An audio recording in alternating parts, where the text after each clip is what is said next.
y el Valle del Drap, hace muchísimos años, existió un palacio en medio de un oasis inmenso.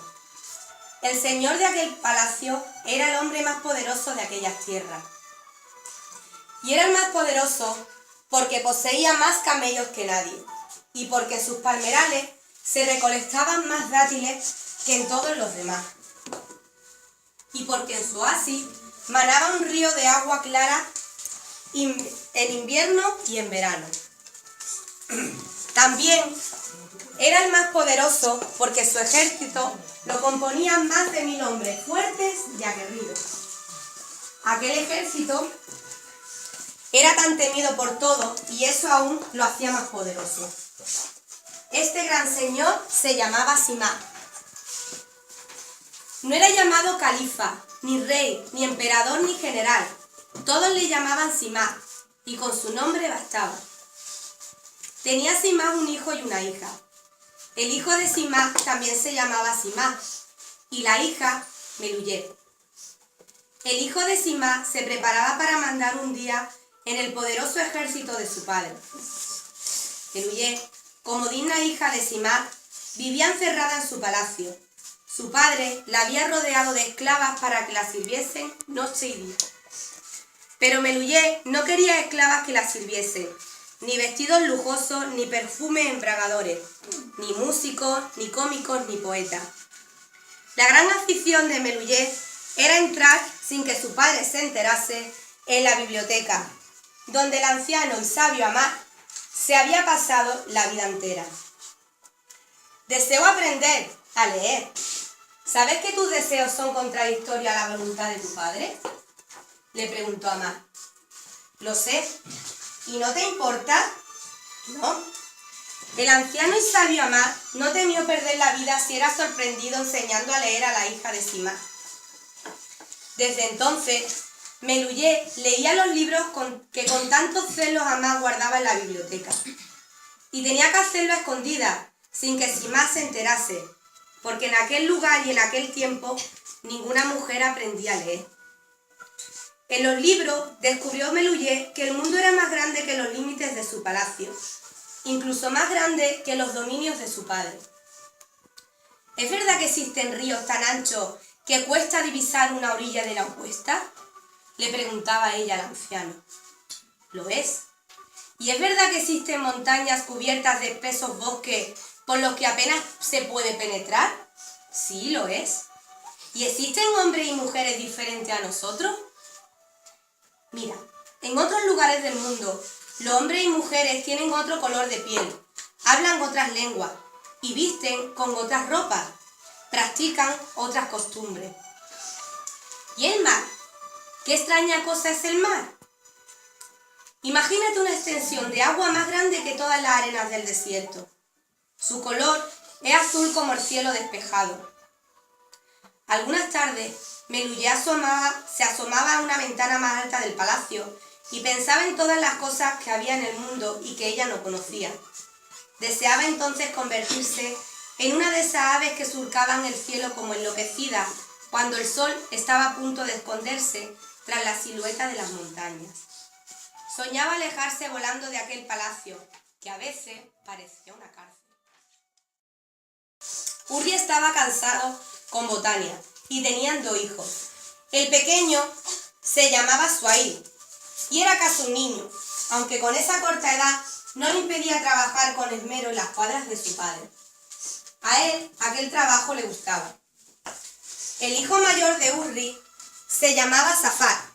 Safar era un joven apuesto e inquieto, capaz de encontrar cualquier momento una excusa para abandonar las cuadras.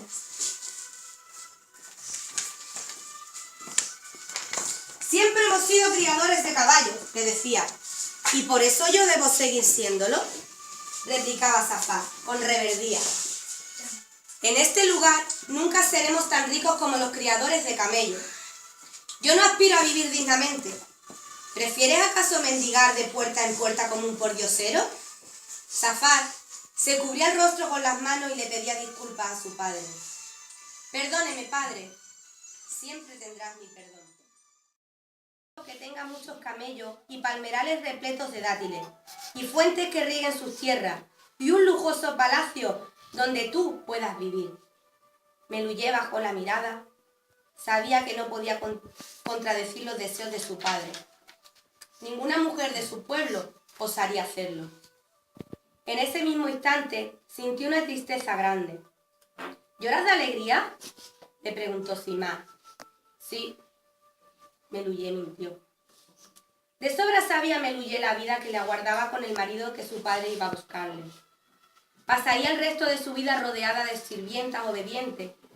Sería envidia de todas las mujeres del pueblo, y sin embargo, de solo pensar en su futuro, Meluyé no podía contener el llanto. Además, en su nuevo palacio no podía contar con la compañía de Amá, ni de sus libros, que al menos le hacían imaginar el mundo que nunca podría ver. Sabía Meluyé que su padre empezaría a buscarle marido, entre los hijos de los señores más poderosos de aquellas tierras, y que en pocos meses estaría casada. Se refugió en la biblioteca y abrió su corazón al anciano y sabio Amá. Cualquier mujer se cambiaría por ti, le dijo el anciano. Lo sé, pero también sé que la vida que me espera será tan desgraciada que la tristeza se apoderará de mí y acabará matándome. Conmovido, se encaramó en lo alto de una pequeña escalera y rebuscó por un estante abarrotado de libros muy antiguos hasta que encontró uno. Le sacudió el polvo y se lo entregó a Meluyé. La muchacha leyó el título en voz alta, algo sorprendida. Se sentó en una mesa y comenzó a leerlo. No entendía por qué Amá le había entregado precisamente aquel libro, que solo hablaba de unos pájaros extraños, que vivían en tierras verdes, al otro lado del desierto. Terminó la lectura y le devolvió el libro a Amá. El anciano sabio lo recibió con una sonrisa cómplice. Cuando Meluyé regresaba a sus habitaciones, tuvo una gran idea. De repente, había comprendido lo que el anciano y sabio Amá le había querido decir. Corrió en busca de Simá, su padre, y al encontrarlo, se arrojó a sus pies. «Padre mío», le dijo, «¿qué te ocurre? ¿Por qué corres de esa manera? Quiero que antes de casarme me concedas un deseo. Te concederé todos los que quieras. Me conformaré con uno. ¿Cuál es ese deseo? Que el hombre al que haya de permanecer en el futuro a mi lado me traiga, antes de desposarse conmigo, un pájaro llamado ave del amanecer. Vive al otro lado del desierto». «¿Y para qué quieres ese extraño pájaro? ¿No te sirven la cigüeña, el ibis blanco o el pato silvestre que anidan en nuestras tierras?», preguntó Simá. «El que consiga traerme un ave del amanecer tendrá que atravesar el desierto e internarse por tierras desconocidas y peligrosas.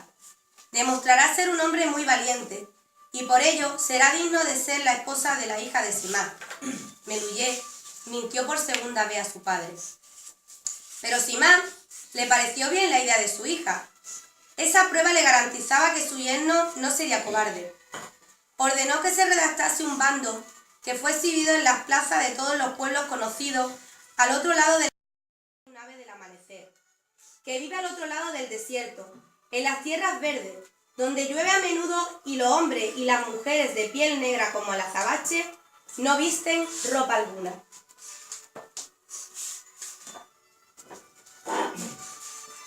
Tres hombres jóvenes se pusieron en marcha a los pocos días de aparecerse el bando de Simá. Uno era Rabidi, hijo de Umar, señor de una extensión de tierra en el valle de Zir. Otro era Simba, hijo de Galí, el señor de las llanuras inmensas del sur. El tercero era Safar, hijo de Urri, el humilde criador de caballos. Cuando Safar leyó el bando de Simá, no lo dudó un momento.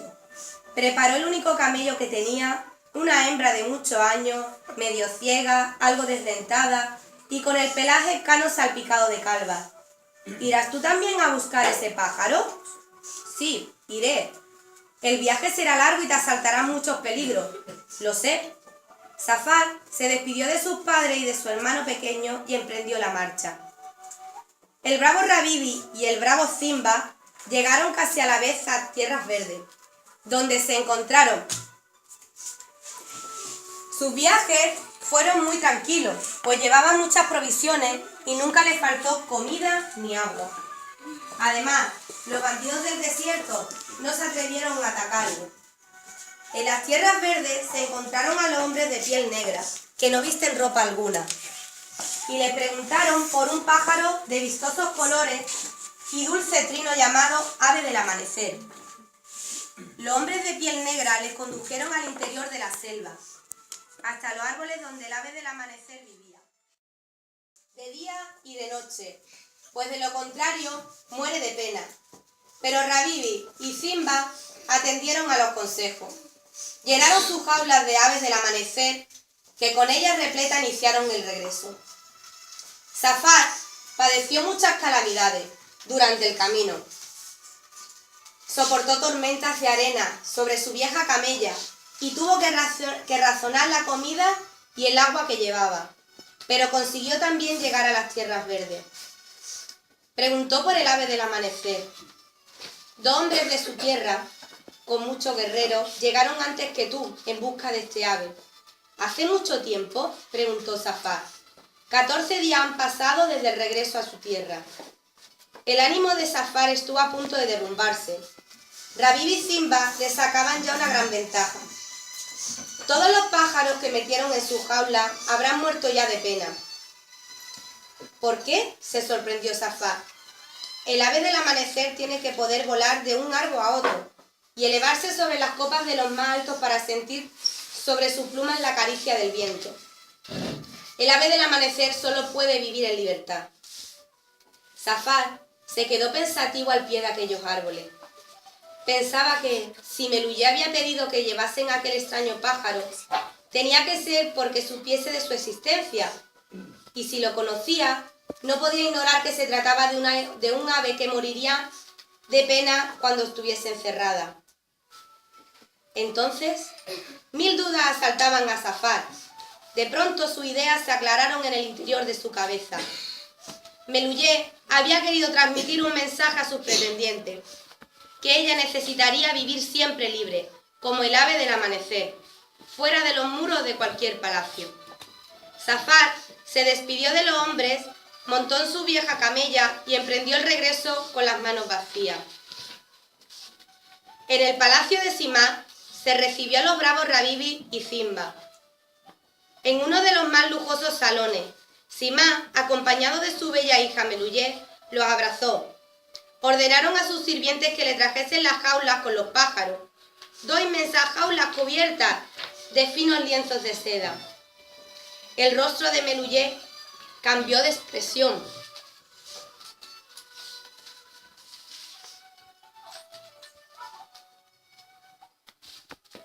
Las aves del amanecer estaban muertas. Simá examinó la ave, luego miró a Rabibi y a Simba y por último se volvió a su hija. No importa que esté muerta. Lo importante es que ellos han sido capaces de traerla. Tendrás que elegir esposo entre uno de ellos 2. Meluyé miró desconsolada a su padre y luego bajó la mirada. ¿Tendré que hacerlo ahora?, preguntó. Sí, pero de pronto Meluyé recordó algo. Aún falta el tercer guerrero por regresar, padre mío. ¿El hijo de Urri, el criador de caballos? Sí. La risa de Simá fue secundada por los presentes. No me hagas reír. Ese pobre diablo habrá muerto en medio del desierto. No me gustaría esperar un poco más, insistió Meluyé. Démosle un plazo. ¿Un plazo? Sí, 20 días, añadió Meluyé. Démosle 20 días. De acuerdo, pero dentro de 20 días tendrás que elegir esposo. Meluyé se pasaba las horas asomada a la ventana. La noche antes de que se cumpliese el plazo que había dado Simá, regresó Zafar con su vieja camella. El animal se arrodilló frente a la puerta de casa y no pudo volver a moverse. ¿Ya ha elegido Meluyé esposo? Tendrá que hacerlo mañana, le respondió su padre. ¿Acaso piensas que ella te elegirá a ti, un pobre criador de caballos?, le reprochó Urri. Sí, padre, respondió Zafar. Había sido sido invitadas todas las personas más importantes de aquellas tierras. Y entre los invitados se encontraba Rabí Bizimba. ¡Dejadme pasar! ¡Dejadme pasar! Yo también crucé el desierto en busca del ave del amanecer. Simá oyó las voces y se acercó hasta la puerta. Reconoció a Safar, el hijo de Urri, el criador de caballos. «Dejadle entrar», ordenó. Todos los invitados se rieron al aspecto humilde de Safar, quien atravesó la amplia sala y se colocó junto a los bravos Rabí Bizimba. «¿Y dónde está el ave del amanecer?», le preguntó Simá. «El ave del amanecer no puede ser enjaulada, porque muere de pena», respondió Safar. La carcajada de los invitados fue general y se escuchó en todas las dependencias del palacio. Solo Meluyé no se rió y sintió como un escalofrío que le recorría todo su cuerpo. Simón alzó los brazos con solemnidad y se dirigió a su hija. «Ha llegado el momento de que elijáis esposo». Se produjo una gran expectación. Meluyé se dirigió hacia sus 3 pretendientes sin alzar apenas la mirada del suelo.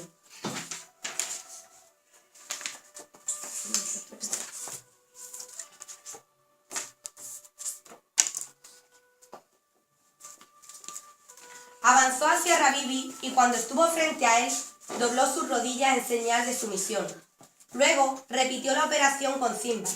Por último, se acercó a Safar y antes de que iniciase cualquier movimiento, éste le dijo en voz baja, para que nadie más lo pudiese oír: «Junto a la puerta, detrás del palacio, nos esperan 2 caballos ensillados». Entonces Meluyé levantó la cabeza y miró a Safar. Safar era el único que había entendido su mensaje. Meluyé se volvió un instante y miró a su padre. Luego agarró a Safar de la mano con fuerza y echó a correr. Llegaron a las puertas traseras del palacio y montaron en los 2 caballos de Urri, sujetaba por las bridas. «Que seáis muy felices», le dijo Urri, mientras que con el dorso de la mano se enjuagaba las lágrimas. Y al galope se dirigieron hacia las montañas del Alto Atlas. Simá organizó su ejército que partió enseguida. Le acompañaban Rabí Bizimba con sus respectivos guerreros. «No lo alcanzaremos. Los caballos son más rápidos que los camellos». «Pero los camellos son más resistentes», respondió Simá. Pero el poderoso Simá no contaba que en el valle Eurica, junto a los 2 peñascos, Safar y Meluyé les esperaban otros 2 caballos frescos y descansados. Allí hicieron el camino y continuaron cabalgando. «Que seáis muy felices», le despidió Suay. Durante toda la noche a pie, por tortuosos caminos sin detenerse ni un segundo. Al amanecer, coronaron el pasado de Ticha, el más alto de la descarnada cordillera. Allí se detuvieron un instante, miraron hacia atrás y sus pensamientos despidieron de todo lo que dejaban. Luego volvieron la cabeza y contemplaron junto al lago el camino que tenían por delante. Era el camino que tantas veces habían imaginado en sus sueños. Era el camino desconocido de la libertad. Meluyé y Safar, a pesar de su juventud, habían aprendido muy bien que no hace falta estar encerrados en una cárcel para sentirse privados de libertad. Ella le cogió la mano y echaron de nuevo a andar. En ese mismo momento, Meluyé comprendió que nadie le impediría jamás volar libremente como el ave de la merced.